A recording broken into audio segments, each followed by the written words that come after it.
Hi hello ನಮಸ್ಕಾರ. ನಾನು ನಿಮ್ಮ ಪ್ರೀತಿಯ ಮೇನಕಾ ಮುಕುಂದ್. ಭುವನ್ ಟೈಲರಿಂಗ್ ಕ್ಲಾಸ್ಗೆ ಸ್ವಾಗತ ಸುಸ್ವಾಗತ. ಓಕೆ, ನಿನ್ನೆ ಕ್ಲಾಸ್ ಅಲ್ಲಿ ನಿಮ್ಗೆ ಈ ಲೆಹೆಂಗಾನ ಹೇಗೆ ಕಟ್ ಮಾಡಬೇಕು ಅನ್ನೋ ವಿಡಿಯೋನ ಹಾಕಿದ್ದೆ. ತುಂಬಾ ಜನ ನೋಡಿದಿರಾ ಮ್ಯಾಮ್, ಖುಷಿ ಆಯ್ತು ಅಂತ ಹೇಳಿ ಕೆಲವರು ಮೆಸೇಜ್ ಹಾಕಿದ್ರೆ ನಾವು ಕಟ್ ಮಾಡಿ ಕಾಯ್ತಾ ಇದ್ವಿ ಮ್ಯಾಮ್, ಹೇಗೆ ಸ್ಟಿಚ್ ಮಾಡೋದು ಅಂತೇಳಿ ಕೆಲವರು ಕೇಳ್ತಾ ಇದ್ದೀರಲ್ವಾ. ಇವತ್ತಿನ ಕ್ಲಾಸ್ ಅಲ್ಲಿ ಅದನ್ನ ಹೇಗೆ ಸ್ಟಿಚ್ ಮಾಡಬೇಕು ಅನ್ನೋದು ಕೂಡ ಇವತ್ತಿನ ಕ್ಲಾಸ್ ಅಲ್ಲಿ ಹೇಳ್ಕೊಡ್ತೀನಿ. ಚೆನ್ನಾಗಿದ್ಯಾ ಲೆಹೆಂಗಾ? ಸೂಪರಾ? ಓಕೆ, ಇದನ್ನ ಹೇಗೆ ಸ್ಟಿಚ್ ಮಾಡಬೇಕು ಅನ್ನೋದು ಇವತ್ತಿನ ಕ್ಲಾಸ್ ಅಲ್ಲಿ ಹೇಳ್ಕೊಡ್ತೀನಿ. ಬನ್ನಿ ನೋಡ್ರುವಂತೆ, ನೋಡ್ಕೊಂಡು ನೀವು ಕೂಡ ಹೊಲ್ಕೊಳ್ಳಿ, ಮಕ್ಕಳಿಗೆ ಹೊಲ್ಕೊಡಿ, ತುಂಬಾ ಚೆನ್ನಾಗಿರುತ್ತೆ, ಖುಷಿ ಪಡ್ತಾರೆ. ಓಕೆ, ಅದಕ್ಕೂ ಮುಂಚೆ ಯಾರ್ಯಾರು ಸಬ್ಸ್ಕ್ರೈಬ್ ಆಗದೆ ವಿಡಿಯೋ ನೋಡ್ತಾ ಇದ್ರೆ ಸಬ್ಸ್ಕ್ರೈಬ್ ಆಗಿ ವಿಡಿಯೋ ನೋಡಬೇಕು. ನಾವು ಮಾಡೋ ಪ್ರತಿ ಒಂದು ವಿಡಿಯೋನು ನೀವು ಸಬ್ಸ್ಕ್ರೈಬ್ ಆಗಿದ್ರೆ ಪಟ್ ಅಂತ ನಿಮಗೆ ಫಸ್ಟ್ ಬಂದು ಹೋಗುತ್ತೆ. ಅದಾದ್ಮೇಲೆ ನೀವು ಪಟ್ ಅಂತ ಓಪನ್ ಮಾಡ್ಕೋಬಹುದು, ನೋಡ್ಬೋದು, ಕಟ್ ಮಾಡ್ಬೋದು, ಸ್ಟಿಚ್ ಮಾಡ್ಬೋದು. ಓಕೆನಾ? ಸರಿ ಕಂಡ್ರು, ಅದಕ್ಕೋಸ್ಕರ ಹೇಳೋದು ಸಬ್ಸ್ಕ್ರೈಬ್ ಆಗಿ ವಿಡಿಯೋ ನೋಡಿ ಅಂತ. ಇವಾಗ ಹೇಗೆ ಮಾಡಬೇಕು, ಕಟಿಂಗ್ ಮಾಡಿರೋದನ್ನ ಇವಾಗ ಹೇಗೆ ಸ್ಟಿಚ್ ಮಾಡಬೇಕು ಅಂತ ತೋರಿಸೋಣ. ಬನ್ನಿ ಬನ್ನಿ ಬನ್ನಿ. ಓಕೆ, ಇವಾಗ ನಾನು ಸ್ಟಿಚ್ ಮಾಡೋದು ಹೇಗೆ, ಲಂಗ ಹೇಗೆ ಸ್ಟಿಚ್ ಮಾಡೋದು ಅನ್ನೋದ ತೋರಿಸ್ಕೊಡ್ತಾ ಇದ್ದೀನಿ. ಫಸ್ಟು ನಾವು ಮೇಲ್ಗಡೆ ಪಟ್ಟಿ ಇರುತ್ತಲ್ಲ, ಪಟ್ಟಿನ ರೆಡಿ ಮಾಡ್ಕೋಬೇಕು. ಇದು ಉದ್ದದ್ದು ಲೈನಿಂಗ್ ನಂಗೆ ಸಿಗ್ಲಿಲ್ಲ, ಅರ್ಧ ಕಟ್ ಮಾಡ್ಕೊಂಡಿದ್ದೀನಿ. ಇದನ್ನ ಫಸ್ಟು ಲೈನಿಂಗ್ನ ಜಾಯಿಂಟ್ ಮಾಡ್ಕೊತೀನಿ. ನಿಮ್ಗೆ ಉದ್ದ ಸಿಕ್ಕಿದ್ರೆ ಜಾಯಿಂಟ್ ಮಾಡ್ಕೊಳ್ಳೋ ಅವಶ್ಯಕತೆ ಇಲ್ಲ. ಓಕೆನಾ?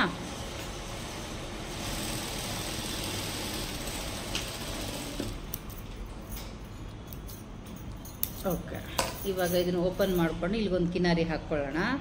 ಏನಕ್ಕೆ ಅಂದರೆ ಸ್ಟ್ರೈಟ್ ಬರಲಿ ಅನ್ನೋ ಕಾರಣಕ್ಕೆ. ಈ ರೀತಿ ಮಾಡ್ಕೊಂಡಾಗ ನೀಟಾಗಿರುತ್ತೆ. ಓಕೆ, ಇದು ಉದ್ದ. ಇದಕ್ಕೆ ಆ್ಯಕ್ಚುಲಿ ಕ್ಯಾನ್ವಾಸ್ ಹಾಕೋದು ಹೇಳ್ಕೊಡ್ತೀನಿ ಅಂತ ವೆಯ್ಟ್ ಮಾಡ್ತಾ ಆ್ಯಕ್ಚುಲಿ ಮೊನ್ನೆನೇ ಇದು ಫಿನಿಶ್ ಆಗಬೇಕಿತ್ತು. ಕ್ಯಾನ್ವಾಸ್ ಇಲ್ಲ ಅನ್ನೋ ಕಾರಣಕ್ಕೆ ಖಾಲಿಯಾಗಿತ್ತು, ತರಿಸಿರಲಿಲ್ಲ. ಹಾಗಾಗಿ ಇದನ್ನು ಹಾಗೇ ಸ್ಟಿಚ್ ಮಾಡ್ತಾ ಇದ್ದೀನಿ. ನಿಮಗೆ ಕ್ಯಾನ್ವಾಸ್ ಹಾಕೋದು ಹೇಳ್ಕೊಡ್ತೀನಿ ಅಂತ ಹೇಳಿದೆ ಅಲ್ವಾ. ಇದೆಷ್ಟು ಸೈಜ್ ಇರುತ್ತೋ ಅಷ್ಟನ್ನೇ ಕ್ಯಾನ್ವಾಸ್ನ ಕಟ್ ಮಾಡ್ಕೊಳ್ಳಿ. ಇದ್ದರೆ ಮನೆಯಲ್ಲಿ, ಇಲ್ಲ ಅಂತಂದರೆ ತೊಂದರೆ ಇಲ್ಲ. ಇದನ್ನು ಎಷ್ಟಿರುತ್ತೋ ಫಸ್ಟು ಮೇನ್ ಲೈನಿಂಗು ಮತ್ತು ಕ್ಯಾನ್ವಾಸು ಉದ್ದಕ್ಕೆ ಸುತ್ತ ಕಾಜಾಪಟ್ಟಿ ಸುತ್ತ ಸ್ಟಿಚ್ ಮಾಡ್ಕೊತೀರಲ್ಲ, ಹಾಗೆ ಸ್ಟಿಚ್ ಮಾಡ್ಕೊಳ್ಳಿ. ಇದನ್ನು ಕ್ಯಾನ್ವಾಸ್ ಇರೋದ ಮಧ್ಯಕ್ಕೆ ಹಾಕ್ಬಿಟ್ಟು ಇದನ್ನು ಸ್ಟಿಚ್ ಮಾಡ್ಕೋಬೇಕು.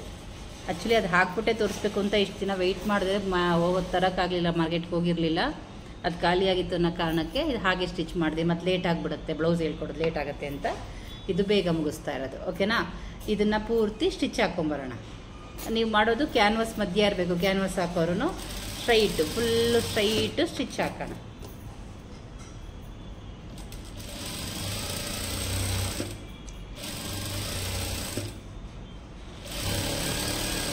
ಸ್ಟ್ರೈಟ್ ಇರಲಿ, ಎಲ್ಲೂ ಸುಕ್ ಮಾಡ್ಕೊಳ್ಳೋಕೆ ಹೋಗ್ಬೇಡಿ, ಆಯಿತಾ?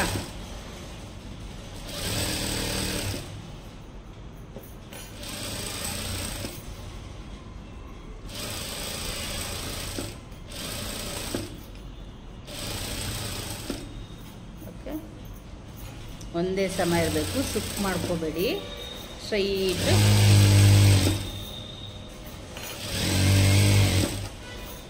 ಸುತ್ತ ಸ್ಟಿಚ್ ಹಾಕ್ಕೊಳ್ಳಿ.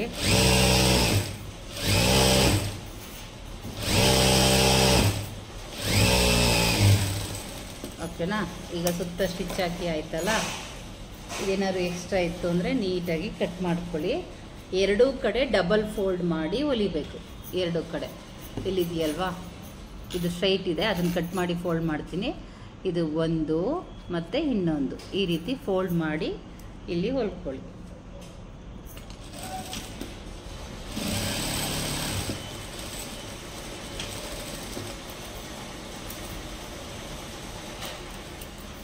ಓಕೆ, ಈ ಸೈಡು ಅಷ್ಟೇ ಇದನ್ನು ಸ್ಟ್ರೈಟ್ ಕಟ್ ಮಾಡಿಬಿಟ್ಟು ಆಗಲೇ ತೋರಿಸಿದ್ನಲ್ಲ, ಅದನ್ನು ಆ ಥರನೇ ಇದನ್ನು ಡಬಲ್ ಫೋಲ್ಡ್ ಮಾಡಿ ಹೊಲ್ಕೊತೀನಿ ನಾನು. ಅದಾದಮೇಲೆ ಮೇನ್ ಫ್ಯಾಬ್ರಿಕ್ಕು ಲಂಗ ಕಟ್ ಮಾಡಿರ್ತೀರಲ್ವಾ, ಇದು ಕೂಡ ಪಿಂಚ್ಕೊಳ್ಳೋ ಬಟ್ಟೆ ಏನಾದರೂ ಇತ್ತು ಅಂತಂದರೆ ಲೈನಿಂಗು ಇದನ್ನು ಒಟ್ಟಿಗೆ ಸ್ಟಿಚ್ ಮಾಡ್ಕೋಬೋದು. ಇಲ್ಲ ಅಂತಂದರೆ ಇದನ್ನು ಫೋಲ್ಡ್ ಮಾಡಿ ಹೊಲ್ಕೊಂಬಿಡಿ, ಇಲ್ಲ ಪಿಂಚ್ಕೊಂಬಿಡುತ್ತೆ ಬಟ್ಟೆ. ಇಲ್ಲ ಅಂತಂದರೆ ಲೈನಿಂಗು ಮತ್ತು ಮೈನ್ ಫ್ಯಾಬ್ರಿಕ್ಕು ಅಟ್ಯಾಚಿಂಗ್ ಮಾಡಿ ಇದ್ರ ಒಳಗಡೆ ಬೇಕಾದರೂ ನಾವು ಮಾಡ್ಕೋಬೋದು. ದಾರ ಅಲ್ಲಲ್ಲಿ ಬಿಚ್ಕೊಳ್ಳುತ್ತೆ, ಈ ಥರ ಬಟ್ಟೆ ಏನಾರು ಇತ್ತು ಅಂದರೆ ನೀವು ಇದನ್ನು ಫೋಲ್ಡ್ ಮಾಡಿ ಹೊಲ್ಕೊಂಬಿಡಿ, ಡಬಲ್ ಫೋಲ್ಡಿಂಗು.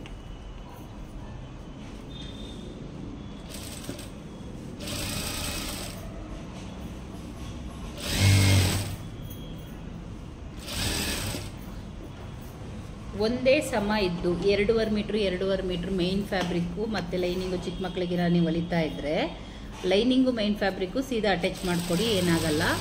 ಆದರೆ ನಾವು ಜಾಸ್ತಿ ಅಂದರೆ ದೊಡ್ಡವ್ರಿಗೆ ಹೊಲಿಬೇಕು ಅಂದರೆ ಇದು 3.5 ಮೀಟ್ರು 4 ಮೀಟ್ರು ಲಂಗಕ್ಕೆ ತೊಗೊಂಡಿದ್ರೆ ನಾವು ಲೈನಿಂಗ್ನ 2.5 ಮೀಟ್ರ್ ತೊಗೊಂಡಿರ್ತೀವಿ, ಸಾಕು. ಅದು ಲೈನಿಂಗ್ 2.5 ಮೀಟ್ರ್ ಸಾಕಾಗುತ್ತೆ. ಇಲ್ಲಿ ಅದನ್ನು ಜಾಸ್ತಿ ಹಾಕಿದ್ರೆ ಹೊಟ್ಟೆ ದಪ್ಪ ಕಾಣಿಸುತ್ತೆ ತುಂಬ, ಅದಕ್ಕೋಸ್ಕರ ಅದು ಕಮ್ಮಿ ಹಾಕಬೇಕು. ಅದನ್ನು ಯಾವ ರೀತಿ ಹಾಕಬೇಕಪ್ಪ ಅಂತೇಳಿ ತೋರಿಸ್ತೀನಿ. ಜಸ್ಟ್ ಇದು ಡಬಲ್ ಫೋಲ್ಡ್ ಮಾಡಿ ಇದನ್ನು ಹೊಲಿತಾ ಇರೋದು, ಓಕೆನಾ? ಈಗ ಹಿಂಗೆ ಫೋಲ್ಡ್ ಮಾಡಿ ಹೊಲ್ಕೊಂಡ್ವಿ ಅಲ್ಲ, ಆ ಕಡೆನೂ ಕೂಡ ಇದೇ ರೀತಿ ಫೋಲ್ಡ್ ಮಾಡಿ ಹೊಲ್ಕೊಳ್ಳಿ, ಆಯಿತಾ? ಅದನ್ನು ಈಗ ನರ್ಗೆ ಹೇಗೆ ಕೊಡಬೇಕು ಅನ್ನೋದ ತೋರಿಸ್ಕೊಡ್ತೀನಿ. ನೀಟಾಗಿ ನೋಡ್ಕೊಳ್ರೋ. ಈಗ ನರ್ಗೆ ಹಿಡಿಯೋದನ್ನ ತೋರಿಸ್ತಾ ಇದ್ದೀನಿ. ಕಟ್ಟಿಂಗ್ ಎಲ್ಲ ನೀಟಾಗಿ ನೋಡ್ಕೊಂಡಿದ್ದೀರಿ ಅಲ್ವಾ?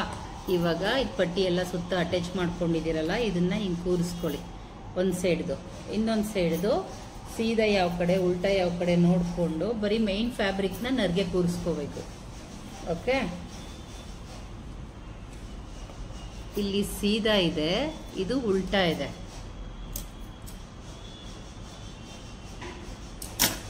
ಓಕೆ, ಸೀದಾ ಇರೋದನ್ನ ಮೇಲಿಟ್ಕೋಬೇಕು. ಕಾಣಿಸ್ತಾ ಇದೆಲ್ಲ, ಸೀದಾ ಇರೋದನ್ನ ಮೇಲಿಟ್ಕೋಬೇಕು. ಇಲ್ಲಿಗೆ ರಫ್ ಹೊಡ್ಕೊಳ್ಳಿ. ಆಮೇಲೆ ನರ್ಗೆ ಕೂರಿಸೋದೇ ಮೇಯ್ನು, ತುಂಬ ಇಂಪಾರ್ಟೆಂಟು. ನೀಟಾಗಿ ನೋಡ್ಕೊಳ್ಳಿ. ಇದು 3 ಇಂಚು ಒಳಗಡೆ ಫೋಲ್ಡಿಂಗ್ ಮಾಡಿದಾಗ ಇದು 3 ಇಂಚು ಬಂದಿರಬೇಕು. ಹಿಂಗೆ ಇಟ್ಕೊಂಡು ನರ್ಗೆ ಮಾಡ್ತಿರಲ್ಲ, ಹಿಂಗೆ ಒಳಗಡೆ ಕೈ ಇಟ್ಟು ನೋಡಿ. ಈ ಕೈ ಪೂರ್ತಿ ಒಳಗೋಗಿರ್ಬೇಕು, ಕಾಣಿಸ್ತಿದೆಯಲ್ಲ? ಈ ಕೈ ಪೂರ್ತಿ ಒಳಗೋಗಿದ್ರೆ 3 ಇಂಚಿದೆ ಅಂತ ಅವಾಗ ನರ್ಗೆ ಕೂರಿಸೋದು. ಹಿಂಗಿದೆ, ಹಿಂಗೆ ಫೋಲ್ಡ್ ಮಾಡಿ ಸ್ಟ್ರೈಟ್ ಕೂರಿಸ್ಬೇಕು, ಕಾಣಿಸ್ತಾ ಇದೆಯಲ್ಲ? ಈ ರೀತಿ 1 ಇಂಚು ಬರಬೇಕು. ಇಲ್ಲಿ 1 ಅಥವಾ 1.25 ಇಂಚಿಗೆ ಬಂದು ನೀಡಲ್ಲಿ ಇಳಿಸ್ಕೋಬೇಕು. ಮತ್ತೊಮ್ಮೆ ನಾವು ನರ್ಗೆನ ಕೊಡ್ಕೋಬೇಕು ಇಷ್ಟಕ್ಕೆ. ಮತ್ತೆ ಇದ್ರೊಳಗಡೆ ಕೈ ಇಟ್ಟು ನೋಡಿದ್ರೆ 3 ಇಂಚ್ ಇರಬೇಕು. ಇಲ್ಲಿ ಇಷ್ಟು ಕಾಣಿಸ್ತಿದೆಯಲ್ಲ, ಹಿಂಗೆ ಇಟ್ಕೊಂಡು ನೋಡಿದ್ರೆ 3 ಇಂಚ್ ಇರಬೇಕು. ಆವಾಗ ನೀಟಾಗಿ ಬರುತ್ತೆ. ಕರೆಕ್ಟಾಗಿ 3 ಇಂಚಿಗೆ ಕೂರಿಸ್ಕೊಂಡು ಇಲ್ಲಿ ಈ ಗ್ಯಾಪ್ ಬಂದು 1.25 ಇಂಚ್ ಇರಬೇಕು. 1 ಅಥವಾ 1.25 ಇಂಚು. ನೀವು ಜಾಸ್ತಿ ತಗೊತೀವಿ ಅಂತಂದರೆ 1.25ಗೆ ನಿಲ್ಲಿಸ್ಕೊಳ್ಳಿ. ಮತ್ತೆ ಈ ಗ್ಯಾಪ್ 1.25ಗೆ ಬಂದು ನೀಡಲ್ಲಿ ಇಳಿಸ್ಕೊಳ್ಳಿ. ಇಲ್ಲಿಂದ ನೀಟಾಗಿ ನಿಮ್ಗೆ ಅಷ್ಟು ಗೊತ್ತಾಗಲಿಲ್ಲ, 6 ಇಂಚಿಗೆ ತೊಗೊಂಡ್ಬಿಟ್ಟು ಹಿಂಗೆ 6 ಇಂಚ್ ಅಲ್ಲ, ಇನ್ನೂ ಜಾಸ್ತಿ. ಇಲ್ಲಿಂದ 1.25ಇಂದ 6 ಇಂಚು, ಇಲ್ಲಿಂದ ಆದರೆ 7.25 ಇಂಚು. ಅಲ್ಲಿಂದ ಮೆಜರ್ಮೆಂಟ್ ತೊಗೊಂಡು ಹಿಂಗೆ ಫೋಲ್ಡ್ ಮಾಡಬೇಕು. ಎಲ್ಲ ನರ್ಗೆನೂ ಒಂದೇ ಸಮ ಬಂದಿರಬೇಕು. ಒಂದು ಹತ್ರ ಸಣ್ಣ, ಒಂದು ಹತ್ರ ಚಿಕ್ಕದು, ಅವೆಲ್ಲ ಮಾಡಬಾರ್ದು, ಚೆನ್ನಾಗಿ ಬರಲ್ಲ. ಆಯ್ತಾ? ಅರ್ಥ ಆಯ್ತಲ್ಲ? ಹೀಗೆ ಮತ್ತೆ ಇಲ್ಲಿ ನಿಲ್ಲಿಸ್ಕೊಳ್ಳಿ. ಹೀಗೆ ಕಾಣಿಸ್ತಾ ಇದೆಯಲ್ಲ? ತಗೊಂಡು ಒಂದೇ ಸಮ ಬರಬೇಕು. ಹಿಂಗೆ ಫೋಲ್ಡಿಂಗ್ ಹಾಕಿದ್ರೆ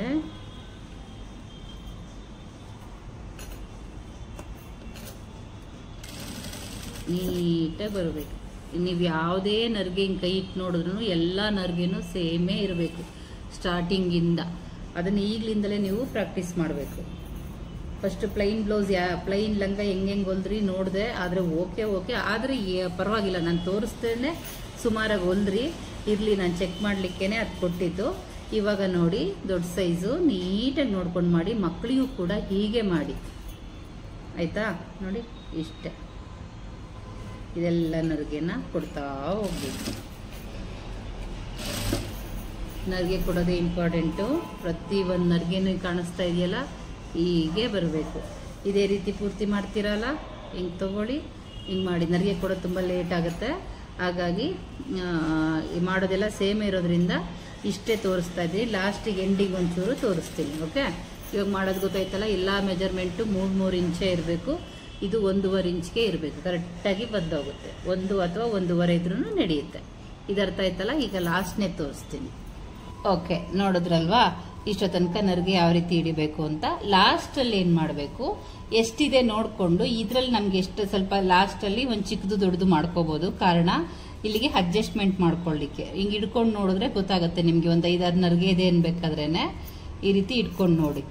ಈ ರೀತಿ ಬಂತು ಅಂದರೆ ಅಪ್ ಆ್ಯಂಡ್ ಡೌನ್ ಕಾಣಿಸ್ತಾ ಇದೆಯಲ್ಲ, ಈ 3 ನರ್ಗೆಯಲ್ಲಿ ಒಂದು ಚೂರು ಚಿಕ್ಕದಾಗಿ ದೂರ, ಒಂದು ಸ್ವಲ್ಪ ದೂರ ಕೊಟ್ಕೊಂಡ್ರೆ ಕರೆಕ್ಟ್ ಆಗುತ್ತೆ. ಇಲ್ಲ ಅಂದರೆ ಅಷ್ಟನ್ನು ನಾವು ಬಿಚ್ಚಿಬಿಟ್ಟು ಸ್ಟಾರ್ಟಿಂಗಿಂದಲೇ ಕೊಡ್ಕೊಂಬರ್ಬೇಕಾಗತ್ತೆ. ಆದರೆ ಅದು ತುಂಬ ಟೈಮ್ ತಗೊಳುತ್ತೆ. ಸಣ್ಣ ಪುಟ್ಟ ಇದ್ದಿದ್ರೂ ನಡೆಯುತ್ತೆ. ತುಂಬ ಜಾಸ್ತಿ ಮೋಟ ಬಂತು, ಇಷ್ಟು ಗ್ಯಾಪ್ ಬಂತು ಅಂದರೆ ಅವಾಗ ಬಿಚ್ಚಿ ನಾವು ಒಂದೇ ಸಮಕ್ಕೆ ಈಗ 3 ಇಂಚ್ ಕೊಟ್ಟಿದ್ರಿ ಅಲ್ವಾ, ಅದನ್ನ 2.5 ಇಂಚಿಗೆ ಬೇಕಾದ್ರೂ ಮಾಡ್ಕೋಬಹುದು, 2 ಇಂಚಿಗೆ ಬೇಕಾದ್ರೂ ಮಾಡ್ಕೋಬಹುದು. ಬಟ್ಟೆ ಈ ಪನ್ನ ಜಾಸ್ತಿ ಇತ್ತು ಅಂದ್ರೆ, ಸೊಂಟದ ಸುತ್ತಳತೆ ಜಾಸ್ತಿ ಇತ್ತು ಅಂದ್ರೆ 3 ಇಂಚ್ ಬದಲು 2 ಇಂಚು ಅಥವಾ 2.5 ಇಂಚು ಮಾಡ್ಕೋಬಹುದು. ಅರ್ಥ ಆಯ್ತಲ್ವಾ? ಈಗ ನಂದು ಕರೆಕ್ಟ್ ಆಗಿದೆ, ಮೀಡಿಯಂ ಇರೋದ್ರಿಂದ. ಇನ್ನೂ ಸಣ್ಣ ಇರೋರು 3 ಇಂಚೇ ಮಾಡ್ಕೊಳ್ಳಿ, ನೀಟಾಗಿ ಬರುತ್ತೆ. ಆಯ್ತಾ? ಸ್ವಲ್ಪ ದಪ್ಪ ಇರೋರು 2 ಅಥವಾ 2.5 ಇಟ್ಕೊಂಡ್ರೆ ಕರೆಕ್ಟ್ ಆಗಿ ಬರುತ್ತೆ. ನೋಡಿ, ಇವಾಗ ನಾನು ಅಡ್ಜಸ್ಟ್ ಮಾಡ್ಕೊತಾ ಇದ್ದೀನಿ. ಲಾಸ್ಟ್ ಅಲ್ಲಿ ಸ್ವಲ್ಪ ದೂರ ಇದ್ರ ಮೇಲೆ ಈ ಮೆಜರ್ಮೆಂಟ್, ಇಲ್ಲಿಡೋ ಮೆಜರ್ಮೆಂಟ್ ಕರೆಕ್ಟ್ ಆಗಿರ್ಬೇಕು. ಈ ಒಳಗಡೆ ಹೋಗುತ್ತಲ್ಲ 3 ಇಂಚ್ ಬದಲು 2 ಇಂಚು ಅಥವಾ 2.5 ಇಂಚಿಗೆ ಫೋಲ್ಡ್ ಮಾಡ್ಕೊಂಡು ಅಡ್ಜಸ್ಟ್ ಮಾಡ್ಕೊಂಡ್ರೆ ಆಯ್ತು. ಈಗ ನೋಡಿ, ಈಗ ಲಾಸ್ಟ್ ಅಲ್ಲಿ ಹಿಂಗ್ ಕೊಟ್ಕೊಂಡು ಇಲ್ಲಿ ಇದೆಯಲ್ಲ, ಇಲ್ಲಿ ಕೊಟ್ಕೊಂಡು ಎಂಡ್ ಮಾಡಬೇಕು. ಇದನ್ನ ಅಡ್ಜಸ್ಟ್ ಮಾಡ್ಕೋಬಹುದು ಲಾಸ್ಟ್ ಅಲ್ಲಿ.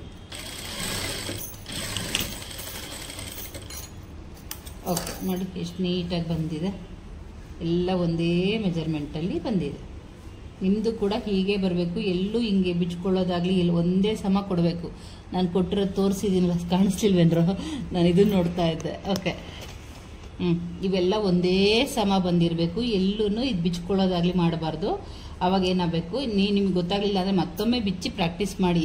ಲಂಗ ಬಂದು ತುಂಬ ಓಡ್ತಾ ಇದೆ, ಯಾಕೆ ಅಂದರೆ ಲೆಹೆಂಗಾ ಇದೆಲ್ಲ ಒಂದೇ ಥರ ಹೊಲಿಯೋದ್ರಿಂದ ಇದು ನರ್ಗೆ ಕೂರಿಸೋದು ಮತ್ತು ಹಿಂಗೆ ಫೋಲ್ಡಿಂಗು ಕರೆಕ್ಟಾಗಿ ನೀವು ಮಾಡ್ಕೊಂಡು ಹೋಯ್ತು ಅಂದರೆ ಅದೇ ತುಂಬ ಚೆನ್ನಾಗಿ ಬರುತ್ತೆ. ಬಾರ್ಡ್ರು ಸೀರೆ ಆಯಿತು ಅಂದರೆ ನೀವು ಐರನ್ ಮಾಡಬೇಕಾಗತ್ತೆ. ಇದು ನೀಟಾಗಿ ಒಂದ್ರ ಮೇಲೊಂದು ಕೂರಿಸಿ ನೀಟಾಗಿ ನಾವು ಐರನ್ ಕೂರಿಸ್ಕೊಂಡ್ಬಿಟ್ರೆ ಕರೆಕ್ಟಾಗಿ ಬಂದೋಗುತ್ತೆ. ಇವಾಗ ನಾನು ಐರನ್ ಮಾಡೋದು ಅದನ್ನು ಕೂಡ ತೋರಿಸ್ತೀನಿ, ನಾನು ಯಾಕೆ ಇದನ್ನ ಐರನ್ ಮಾಡಿಸ್ತೀನಿ, ಅದನ್ನ ಸ್ವಲ್ಪ ತೋರಿಸ್ತೀನಿ, ನೀವು ಮಾಡ್ಕೊಳ್ಳಿ. ಆಯ್ತಾ? ಓಕೆ, ಐರನ್ ಕೂಡ ಮಾಡ್ಕೋಬೇಕು. ಐರನ್ ಮಾಡೋದು ತೋರಿಸ್ತೀವಿ. ಫಸ್ಟ್ ಲೈನಿಂಗ್ ಹಾಕೋದಕ್ಕಿಂತ ಮುಂಚೆ ನಾವು ನರ್ಗೆ ಎಲ್ಲ ಕೂರಿಸ್ಕೊಂಡಿರ್ತೀವಲ್ಲ, ಮೇಲೆ ಕೆಳಗೆ, ಇಲ್ಲಿಂದ ಕೆಳಗಡೆವರೆಗೂ ನೀಟಾಗಿ ಸ್ಟ್ರೈಟಾಗಿ ಇಟ್ಕೊಂಡು ನಾವು ಐರನ್ನ ಮಾಡ್ಕೋಬೇಕು. ನಾವು ಹೆಂಗೆ ನರ್ಗೆ ಕೊಡ್ತಾ ಇರ್ತೀವಲ್ಲ ಅದನ್ನೇ ಸ್ಟ್ರೈಟಾಗಿ ಇಟ್ಕೊಂಡೇ ಐರನ್ ಮಾಡ್ಕೋಬೇಕು. ತುಂಬ ಚೆನ್ನಾಗಿ ಕೂತ್ಕೊಳ್ಳುತ್ತೆ. ಬಾರ್ಡ್ರ್ ಸೀರೆಗಳಿಗಾದರೆ ಸಿಲ್ಕ್ ಸ್ಯಾರಿ, ಸ್ಮೂತ್ ಸ್ಯಾರೀಸ್ ಎಲ್ಲ ಅವಶ್ಯಕತೆ ಇಲ್ಲ, ಮಾಡ್ಕೊಂಡ್ರೂ ಅದು ಸ್ಮೂತಾಗೆ ಬಂದಿರುತ್ತೆ. ಬಾರ್ಡ್ರ್ ಸೀರೆಗಳಿಗೆ ಮಾತ್ರ ತುಂಬ ಚೆನ್ನಾಗಿ ಬರುತ್ತೆ. ಓಕೆ, ಇವಾಗ ಮಾಡ್ಕೊಳ್ಳೋದು ಗೊತ್ತಾಯ್ತಲ್ವಾ? ಇನ್ನೊಂದು 2-3 ತೋರಿಸ್ಬಿಡ್ತೀನಿ. ಇದೇ ರೀತಿ ನೀಟಾಗಿ ಮಾಡ್ಕೊಳ್ಳಿ. ನರ್ಗೆನ ನೀಟಾಗಿ ಕೂರಿಸ್ಕೋಬೇಕು. ಫಸ್ಟು ನರ್ಗೆ ಕೂರಿಸ್ಕೋಬೇಕು. ಫಸ್ಟು ನರ್ಗೆನ ಕ್ಲೀನಾಗಿ ಕೂರಿಸ್ಕೊಳ್ಳಿ. ಅದಾದಮೇಲೆ ಒಂದೊಂದಾಗಿ ನೀಟಾಗಿ ಐರನ್ ಮಾಡ್ತಾ ಹೋಗಿ. ನೋಡಿ, ಇದು ಒಂದೊಂದೇ ಮಾಡಿಕೊಂಡ್ರೆ ತುಂಬ ಚೆನ್ನಾಗಿ ಬರುತ್ತೆ. ನೋಡಿ, ಹೀಗೆ ಸ್ಟ್ರೈಟ್ ನೀಟಾಗಿ. ನಿಮ್ಮ ಹತ್ರ ಸ್ಟ್ಯಾಂಡ್ ಇಲ್ಲ ಅಂತಂದರೆ ಟೀಪಾಯ್ ಮೇಲೋ ಇದ್ರ ಮೇಲೋ ಹಾಕ್ಕೊಂಡು ನೀಟಾಗಿ ಮಾಡಿಸ್ಕೊಳ್ಳಿ. ಇಲ್ಲ ಕೆಳಗಡೆ ಹಾಕ್ಕೊಂಡ್ರೂ ಬರುತ್ತೆ ನೀಟಾಗಿ. ನೋಡಿ, ಕಾಣಿಸ್ತಾ ಇದೆಯಲ್ವಾ? ಈ ರೀತಿ ಇಟ್ಕೋಬೇಕು, ನೀಟಾಗಿ ಐರನ್ನ ಮಾಡ್ಕೋಬೇಕು. ಈ ರೀತಿ ಫಸ್ಟ್ ಕೂರಿಸ್ಕೊಳ್ಳೋದು ಕಲ್ತ್ಕೊಳ್ಳಿ. ಮೇಲ್ಗಡೆಯಿಂದ ಕೆಳಗಡೆವರೆಗೂ ಒಂದೇ ಸಮ ಕೂರಿಸ್ಕೋಬೇಕು. ನಾವು ನರ್ಗೆ ಕೊಟ್ಟಿರ್ತೀವಿ ಕರೆಕ್ಟ್ ಮೆಜರ್ಮೆಂಟಿಗೆ, ಅದೇ ರೀತಿ. ಓಕೆನಾ? ಮಾಡ್ಕೊತೀರಲ್ಲ? ಓಕೆ, ಲಂಗಕ್ಕೆ ಲೈನಿಂಗ್ ಹಾಕಿ ಸ್ಟಿಚ್ ಮಾಡಬೇಕಾಗತ್ತೆ. ನಾನು ಲೈನಿಂಗ್ ಹಾಕಿ ಸ್ಟಿಚ್ ಮಾಡೋದು ತೋರಿಸಿದ್ದೆ, ಬಟ್ ವಿಡಿಯೋ ಮಿಸ್ ಆಗಿದೆ. ಹಾಗಾಗಿ ನಿಮಗೆ ಸೇಮ್ ನಾವು ಈಗ ನರ್ಗೆ ಕೊಟ್ಕೊಂಡು ಬಂದಲ್ಲ, ಅದ್ರ ಮೇಲೆ ಅಟ್ಯಾಚಿಂಗ್ ಮಾಡಿಕೊಂಡು ಲೈನಿಂಗ್ನ ಅಟ್ಯಾಚಿಂಗ್ ಮಾಡ್ಕೊಳ್ಳಿ. ಆಯಿತಾ? ಸೇಮೇ ಬರುತ್ತೆ, ಏನು ಚೇಂಜಸ್ ಇರಲ್ಲ. ಓಕೆ, ಇವಾಗ ಫೋಲ್ಡಿಂಗು ನೀಟಾಗಿ ನೋಡ್ಕೊಳ್ಳಿ. ಇದ್ರ ಕರೆಕ್ಟಾಗಿ ಹೀಗೇ ಬರಬೇಕು. ನೋಡ್ರಪ್ಪ, ಹೀಗೆ ಬರಬೇಕು, ಸ್ಟಿಚ್ ಇಲ್ಲೇ ಬರಬೇಕು. ಹಿಂಗೆ ಮಡಿಸಿದಿರಲ್ಲ, ಇದೆಲ್ಲ ನೀಟಾಗಿ ಹೋಗೋ ಥರ ಮಡಿಸ್ಕೊಳ್ಳಿ. ಹಿಂಗೆಲ್ಲ ಹಿಂಗೆ ಅಂದ್ಕೊಂಡು ಹೀಗೆ ಕೂರಿಸ್ಕೊಳ್ಳಿ.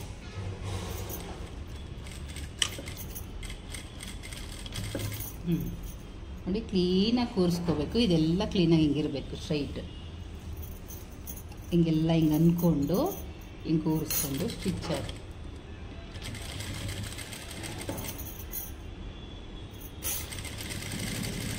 ಹೀಗೆ ಕಾಣಿಸ್ತಿದೆಯಲ್ಲ?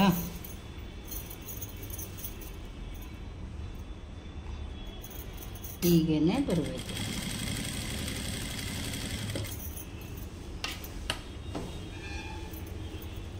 ಹೀಗಿದೆಯಲ್ಲ, ಹೀಗೆ ಹಿಂಗಿದೆ. ಹಿಂಗೆ ಅಂದ್ಕೊಳ್ಳಿ, ಹಿಂಗೆ ಕೂರಿಸ್ಕೊಳ್ಳಿ.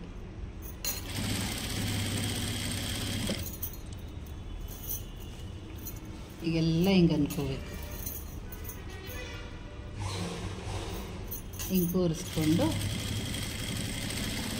ಸ್ಟಿಚ್ ಹಾಕೋಣ.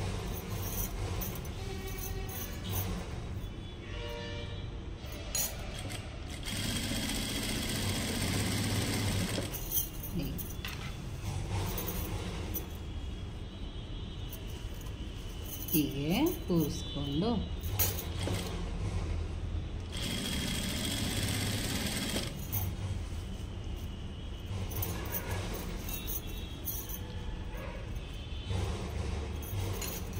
ಕಾಣಿಸ್ತಾ ಇದೆಯಲ್ರೋ, ಇದೇ ಮೇಯ್ನು, ಅದಕ್ಕೇ ನೀಟಾಗಿ ತೋರಿಸ್ತಾ ಇದ್ದೀನಿ.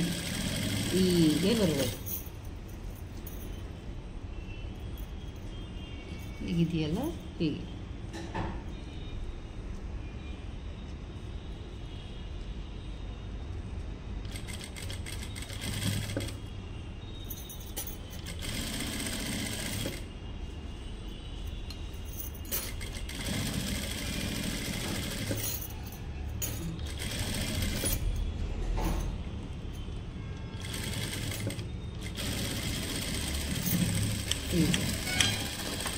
ಕಾಣಿಸ್ತಿದೆಯಲ್ಲ, ಹೀಗೇ ಬರಬೇಕು.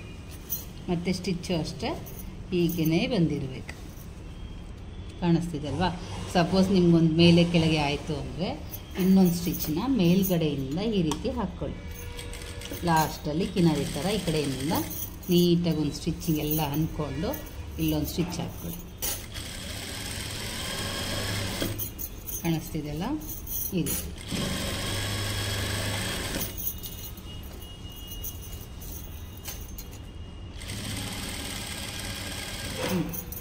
ಎಲ್ಲ ಹಿಂಗೆ ಅನ್ಕೋಬೇಕು, ಈ ರೀತಿ ಸ್ಟಿಚ್ ಹಾಕಬೇಕು. ಕಾಣಿಸ್ತಿದೆಯಲ್ಲ, ಈ ರೀತಿನೇ ಬರಬೇಕು.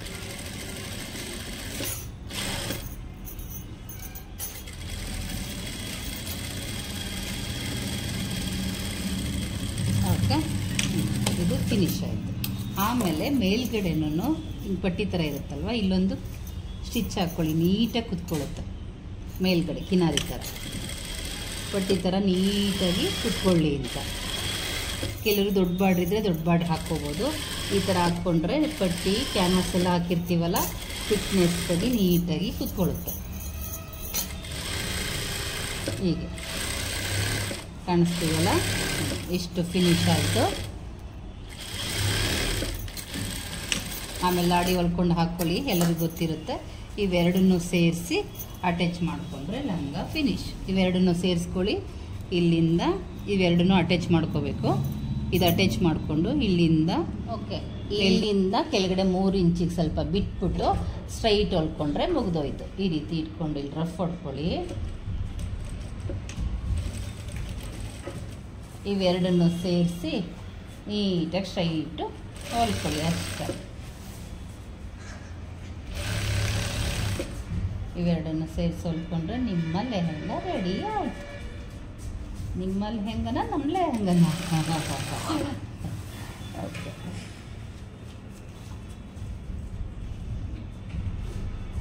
ನಾನು ಸಿಂಗಲ್ ಸ್ಟಿಚ್ ನಿಮ್ಗೆ ಹಾಕಿ ತೋರಿಸ್ತೀನಿ, ಆಮೇಲೆ ನಾನು ಡಬಲ್ ಸ್ಟಿಚ್ ಹಾಕ್ಕೊಳ್ತೀನಿ. ಓಕೆ,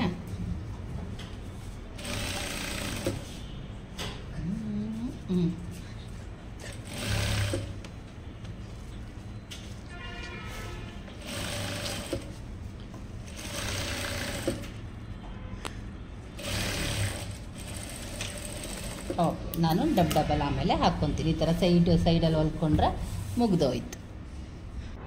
ಓಕೆ, ನೋಡಿದ್ರಲ್ವ ಯಾವ ರೀತಿ ಲೆಹಂಗಾ ಸ್ಟಿಚ್ ಮಾಡಬೇಕು ಅಂತ. ಅದೇ ರೀತಿ ನೀವು ಕೂಡ ಮಾಡಿ ನೀವು ಹಾಕ್ಕೊಳ್ಳಿ, ಮಕ್ಕಳಿಗೆ ಹೊಲ್ದು ಹಾಕಿ, ತುಂಬಾ ಚೆನ್ನಾಗಿರುತ್ತೆ. ಓಕೆ, ಈ ವಿಡಿಯೋ ನಿಮ್ಗೆ ಇಷ್ಟ ಆದರೆ ಏನು ಮಾಡಬೇಕು? ಪಟ್ ಅಂತ ಒಂದು ಲೈಕ್ ಮಾಡಬೇಕು, ಬೇರೆಯವ್ರಿಗೆಲ್ಲ ಶೇರ್ ಮಾಡಬೇಕು. ಸಬ್ಸ್ಕ್ರೈಬ್ ಆಗದೆ ವಿಡಿಯೋ ನೋಡ್ತಾ ಇದ್ರೆ ಸಬ್ಸ್ಕ್ರೈಬ್ ಆಗಿ ವಿಡಿಯೋ ನೋಡಬೇಕು. ಓಕೆ, ಬಾಯ್.